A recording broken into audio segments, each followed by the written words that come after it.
Welcome to the Royal Daily Tea YouTube channel. Please be advised all of my videos are for entertainment purposes only, based 100% on my own opinion, my own theories, and my own research. All of my information can be found on the public domain and falls under the fair use guidelines. Please feel free to do your own research. Good afternoon and welcome to the Royal Daily Tea. This is the weekly Royal Recap, part 6.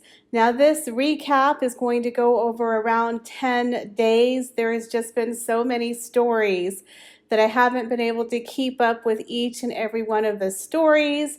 I apologize if I've been a little late with some of my videos. I started a new job about 4 weeks ago, underwent major training, and it is just exhausting. And I blink and I miss 20 stories. And the Sussexes, I swear, I have never heard so much about them that I have in the past 6 months than I did in the whole 2 years that they were part of the royal family.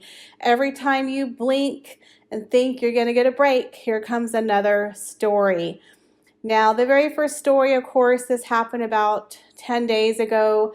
The Sussexes were booed at the ITV Awards in the UK. This is an award show that is very similar to the Emmys, where this was filled with celebrities from the UK. This was not a group of people in a pub or a small town or people on the street. This was literally a group of people that would be considered Harry and Meghan's peers. You have to remember, they're now hobnobbing it in Hollywood, so they're hanging out, trying to become pseudo-celebrities.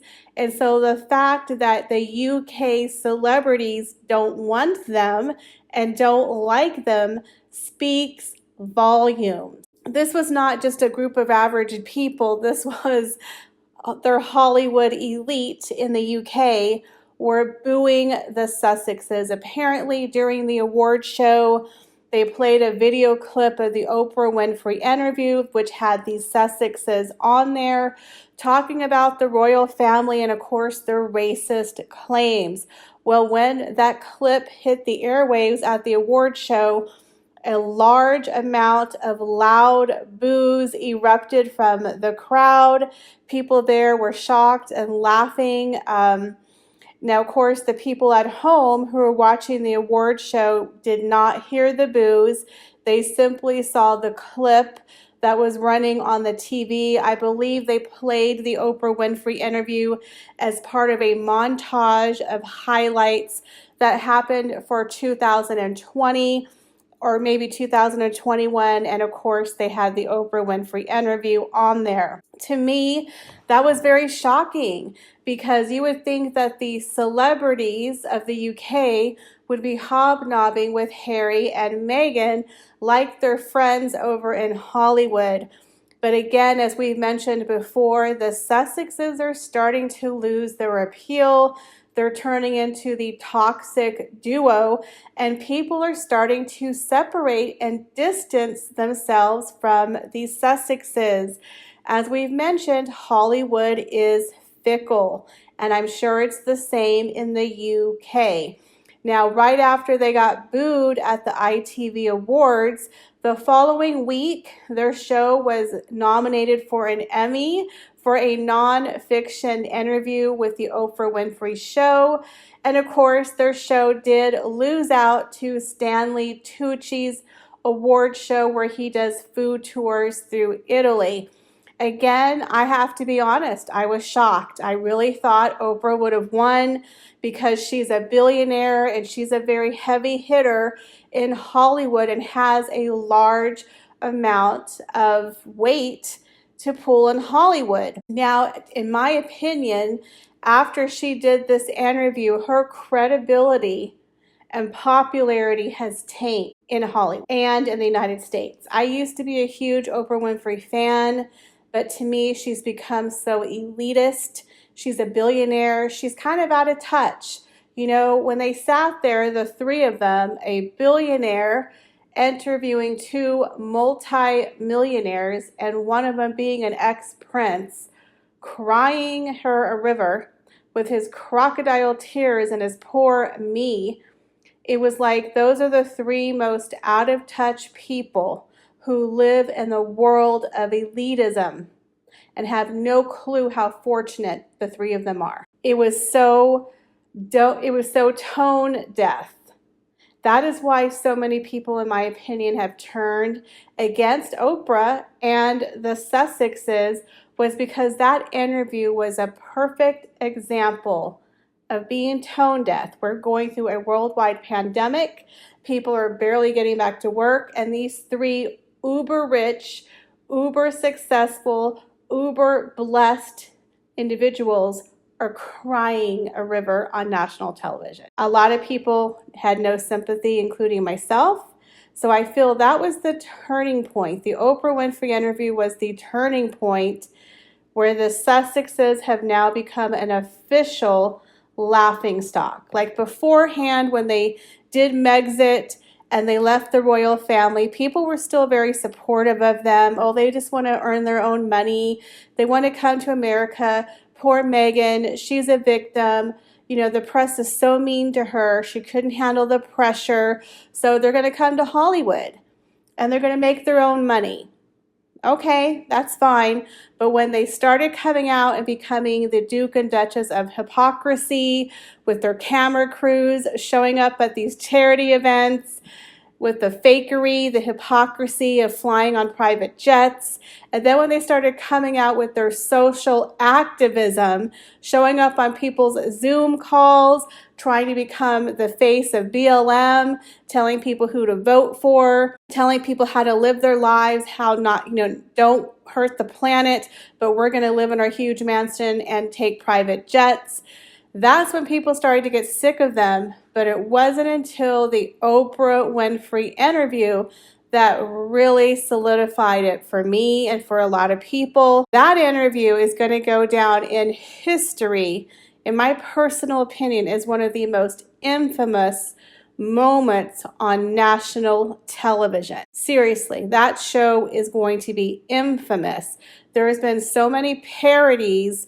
We've all seen the video of the bird that comes and craps on Meghan because that dress looked like bird poop, right? I mean, it was so ridiculous. And I thought to myself, these two cannot sink any lower.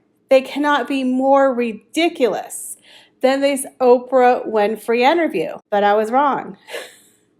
They've proven me wrong time and time again. So not only did they do the horrific and tone deaf thing on 9/11 where they, covered Archwell Foundation's website with the victims of 9/11, which sounds like a wonderfully nice gesture to say, hey, here are the victims of 9/11. Let's remember them.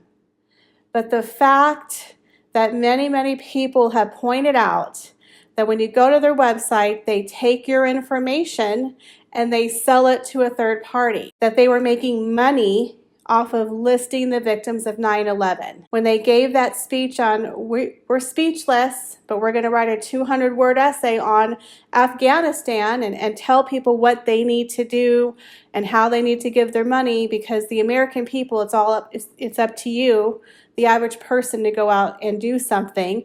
But the Sussexes are going to sit here and just tell you what to do, of course. They gave out this speech about Afghanistan, which was completely tone deaf.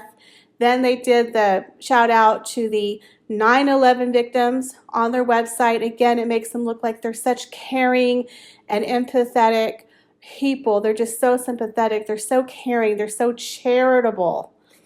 But they were selling people's information for visiting their website. So to me, that rubs me the wrong way.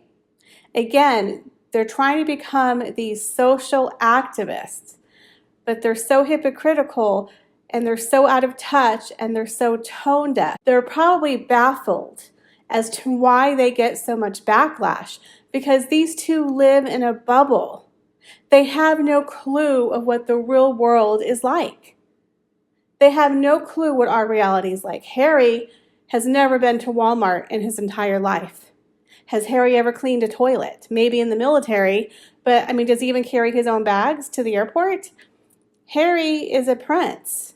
He's grown up in palaces. He has no real clue of the real world. And moving to Montecito in a $15 million mansion with your wannabe Z-level actress wife isn't exactly living a normal life. He went from one palatial, palace to a palatial mansion. There was that joke on the HBO series The Prince that they're living in an apartment. Harry's never lived in an apartment his entire life. That guy has no clue. Has he ever bought a gallon of milk, right? And we all know Meghan has done those things, but for the past 5 years, 6 years, the woman hasn't cleaned a toilet, hasn't changed a diaper, hasn't done anything. We all know she's got a staff of people. So when those 3 overprivileged people sat down for Oprah Winfrey, it was appalling. It was cringe-worthy to listen to him cry that his dad only gave him $5 million. Oh, poor me. So we have the Afghanistan statement. We had the 9/11 statement. And I thought, okay, it can't get any worse than that, right? Then we had the infamous Time magazine cover that came out on Harry's 37th birthday. Now, the 2 weird things and sad things about Prince Harry's 37th birthday is, 1, he is now officially older than his mother was when she died. His mother, Princess Diana, died at the age of 36 on August 31st, and on September 15th, Harry turned 37. So it's very sad that he has now officially outlived his mother by 1 year. And on his birthday, instead of celebrating Harry, happy birthday, Harry, let's do an initiative to celebrate your birthday, Harry, like we did for Meghan. Instead, they released this photo of the couple on Time magazine, being listed as Time magazine's top 100 most influential people. Now, I did a whole video where I broke down this cover with a lot of details. So if you want to check that out, you can check it out below. But I have more information about the Time magazine cover. I'm sure you've heard by now there's a lot of rumors about the Time magazine cover. There is a rumor that Harry and Meghan paid $1.5 million to be on the cover. And I personally don't believe that rumor. I don't believe they paid $1.5 million to be on the cover. But I do believe that Harry's boss, who owns Better Up, who also owns Time magazine, put Harry on the magazine. Because let's be honest, he's going to sell a lot of covers with Harry and Meghan, or at least he's going to get a lot of press. I didn't even know Time magazine was still around. I couldn't tell you the last time I actually bought a magazine. I used to be the magazine queen, way before the internet and social media. I used to buy a lot of the tabloids. I loved the National Enquirer and Star and Globe because that was how you kept up with celebrities back in the 90s, back in the early 2000s, before the internet, before social media. But now everything is online. Why would you pay $5 for a magazine that you're just going to read and throw away? It's a waste of paper. Well, Time magazine, I couldn't tell you the last time I even heard of Time magazine. So they're obviously struggling. Magazines don't make the revenue that they used to make. They basically heavily rely on ads, whether it's digital ads online or ads that are in the actual publications. I don't believe Harry and Meghan paid them $1.5. Let's be real. Harry and Meghan are so full of themselves, they would have expected Time magazine to pay them. I do believe Harry and Meghan got some kickbacks. They probably got a new wardrobe. They had, their photos taken by a professional photographer. They were styled to the hills in those outfits, which were, quite frankly, hideous. And I believe his boss put him on the cover for favoritism. Now, there is an article that came out in Express where a royal commentator by the name of Angela Levin, she believes that they were put on the cover of Time magazine for favoritism because of Harry's boss. They have a huge connection to the owner of Time magazine. Harry works for the Better Up organization that he started in March of 2021 as the Chief Impact Officer. And I don't think Harry's worked more than 2 weeks at that job. He's on a maternity leave now. But apparently the CEO wanted to put Harry and Meghan on the cover.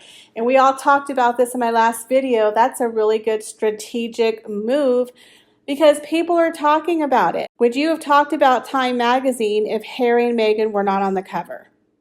And I believe the reason why is because people are appalled. These two are at all-time low in popularity after Megxit, after a recent poll in the UK with only a 30% approval rating. They just got booed, by their peers at the ITV Awards. They lost an Emmy to their interview with Oprah Winfrey, and now they're getting put on Time magazine as the most, top 100 influential people.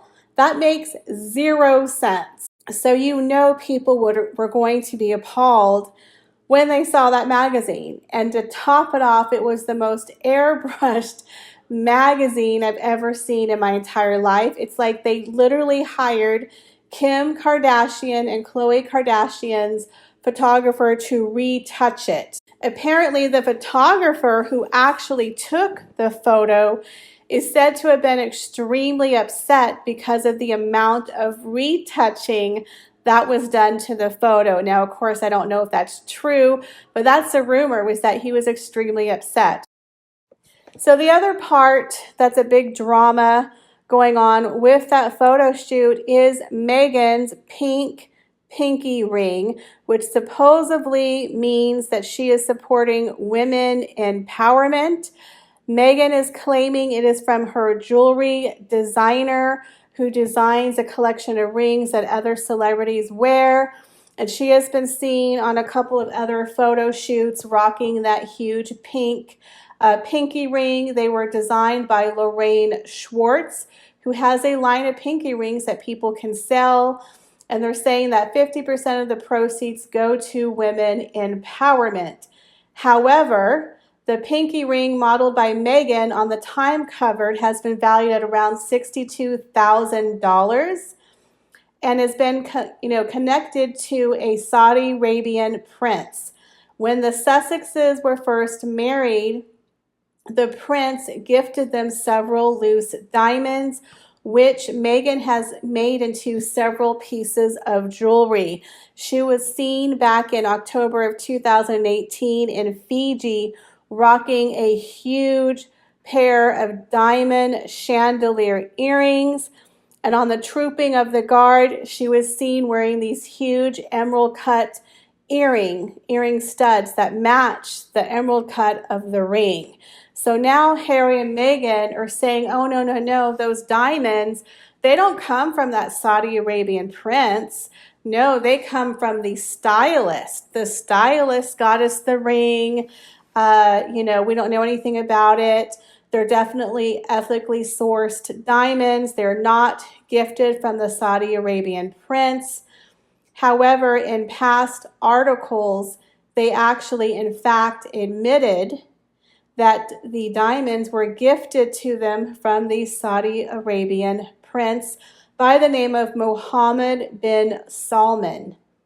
Now, Mohammed bin Salman is connected to the death of a journalist by the name of Mr. Khashoggi. I don't know if that's 100% proven or not, but he also has been connected with quite a few unsavory acts. And of course, in Saudi Arabia, they have very bad violent crimes against women. So the fact that she talks about women empowerment, yet receives huge elaborate gifts of diamonds from a Saudi prince and proudly wears them on several occasions, and then lies to people of where the diamonds came from. Again, that is making her out to be a hypocrite. So is she wearing a blood diamond? But of course, they are blaming it on the stylist. They're saying that Lorraine Schwartz designed the ring. She gave her the ring. They have no idea where the diamond came from. It's all from her stylist. Well, she's been rocking that ring for quite a while, plus the diamond earrings that she's worn on 2 different occasions. So Meghan, of course, is lying. It was reported back in 2018. They admitted it came from a Saudi prince who gifted them the diamonds. And that Saudi prince is known to be very generous in gifting his friends and celebrities with very expensive gifts. And that diamond alone is worth around $62,000. That's not including the 2 diamond studs that she has been seen wearing, nor the price of the chandelier diamonds. According to some sources, the value of all of those diamonds is around $300,000. Now, we all know Meghan really likes to wear her jewels. If you look at her in this video, she is decked out in luxurious jewelry. Princess Diana's Cartier tank watch, her love bracelet. That pinky ring is worth $62,000. That's what some people make in a year. She's wearing it on a pinky ring. Again, women empowerment, $62,000. Look at me. It's like, I can't with these 2. They're so tone deaf. So this magazine is photoshopped beyond the 10th degree. The amount of jewels that she's wearing and the cost of them is ridiculous. And the fact that she's standing in front of Harry on his birthday. Like, look at me, it's Meghan, it's the Meghan show. It's just laughable. I believe, along with the Oprah Winfrey interview, is going to be part of the biggest downfall for this couple. They already are a laughing stock. I mean, they just got booed by the people in England last week. And now they're on the cover of Time magazine for the top 100 influential people and called millennial icons with the most Photoshop, ridiculously staged photograph. And she has a breakdown of jewelry. Let me just break down the prices, what this woman empowerment, eco-friendly couple. Let me just show you what Meghan is wearing. Literally a $3,000 tennis bracelet. Princess Diana's tank watch, $23,000. Her pinky diamond rings, $1,000. Cartier love bracelet, $6,900. Her trilogy engagement ring, $350,000. And her little pinky ring, $62,000. That's a very expensive amount of jewelry to wear on a magazine cover. I can't. Like I said, when I look at this woman, she does not scream the Mother Teresa woman empowerment, talking about the environment. Let's help people of color. She speaks like a woman who is living the life of luxury. The 2 of them are just the Duke and Duchess of hypocrisy, and they're turning into a laughing stock. People don't take them seriously. I guarantee you in 10 years, after they're divorced, Harry's going to come on and talk about how after the Oprah Winfrey interview, his life went downhill and how he regrets that interview. Even though supposedly Omid Scobie's saying that they don't regret anything and they're so happy after their life, after the royal family, I don't think that's true. They are a laughing stock. The way that they look on that photo, people are calling Harry a hairdresser. He is a laughing stock.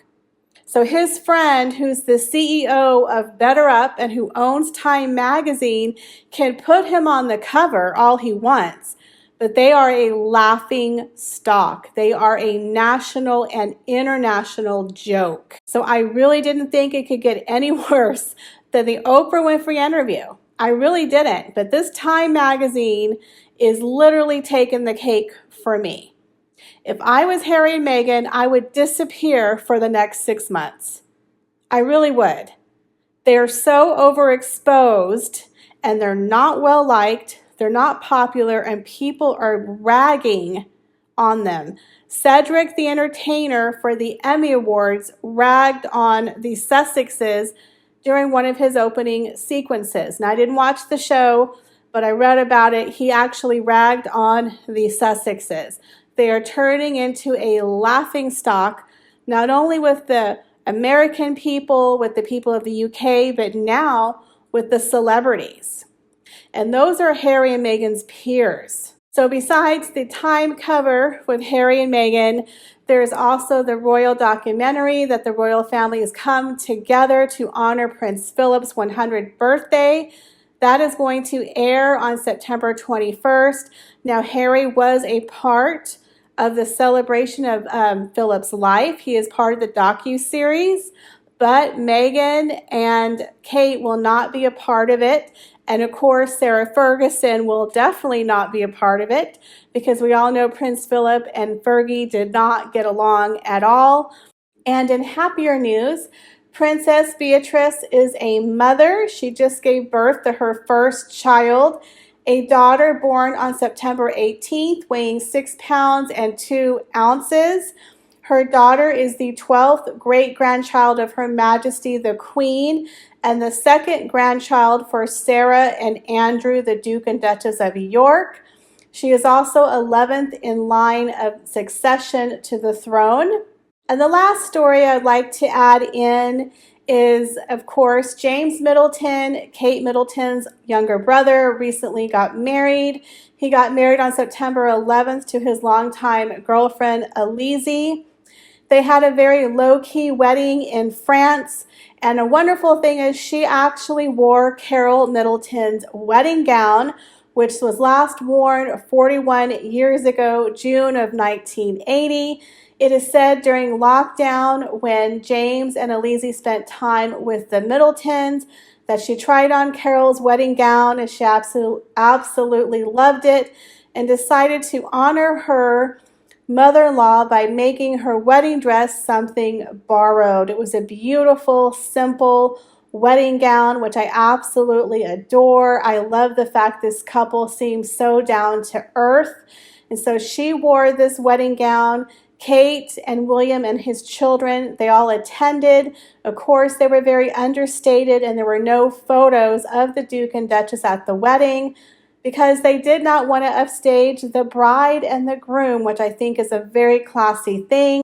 So congratulations to Princess Beatrice for becoming a mom, and congratulations to James Middleton for getting married. I personally love weddings and I love engagement rings. Apparently, he did fasten Elise's ring after Kate Middleton's ring, or made it very similar. As you can see, she also has a beautiful sapphire wedding ring, which I absolutely love. Let me know, do you like weddings and engagement rings as much as I do? What did you think of the Royal Daily Tea recap? I'm sorry if I did not include all of the stories out there because there were just so many stories. As always, I appreciate each and every one of you. Thank you so much for stopping by the channel, and I hope that you will stay here, like, share, and subscribe. Check me out on TikTok and Instagram because I do update daily over there. Also, I just launched the Royal Daily Tea website. So if you want to go check it out, royaldailytea.com. I have some new blogs up there, and I will be adding more content weekly. So make sure, guys, you go over there and check it out. And if you do, leave me a comment and let me know that you came from TikTok or YouTube. I love to see my Royal Daily Tea family come over there. It really just makes my day, and I would just really, really appreciate it. Thanks, guys, and have an awesome day.